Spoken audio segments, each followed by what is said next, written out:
All right, now we are going to test the elevation of the pelvis or the quadratus lumborum.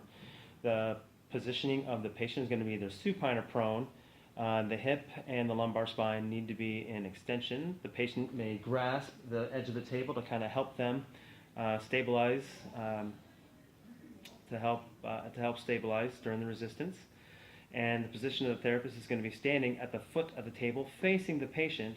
The therapist is going to grab the test limb with both hands just above the ankle and pull in a caudal direction. So pull this direction with a smooth, even pull. And the resistance is going to be given as traction. And you're going to instruct the patient to hike your pelvis to bring it up to your ribs. Don't let me pull your leg down. So a lot of times what I like to do is I'll get in here and I'll say, I want you to do that motion. Do that motion, because sometimes it's going to be very difficult for them to understand what you want them to do. Let's go ahead and do that motion. Okay, go ahead and do that now. Okay, so do it once. There you go. Now hold that right now. Do it. Hold it right there. So right now we have a grade 3. We know that they can perform the full range of motion. Okay, relax. The reason why I like to do this fully is because now I know how much range of motion they have. So go ahead and do that just like that. Go ahead and do it. Now hold that. Okay, do that.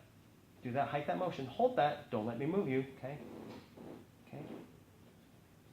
And a 5 is going to be the therapist having an inability to break the patient.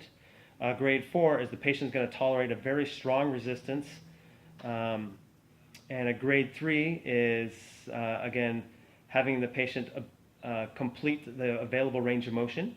A grade 2 is going to be a partial range of motion. So as we mentioned before, you noticed how much range they have. So now go ahead and complete that range. They don't have the full range. So that would be a grade 2. And then we move on to the grade 1. Again, a grade 1 is trace, but the difficulty in actually palpating that quadratus lumborum is it's very deep in nature, and you have to get really deep to that iliac spine. It would be really deep into here, and unless the patient is highly atrophied, you really might not find that muscle. Plus, it is a very sensitive area to a lot of folks. And of course, a grade 0 is going to be a no contraction, no palpable or seen contraction.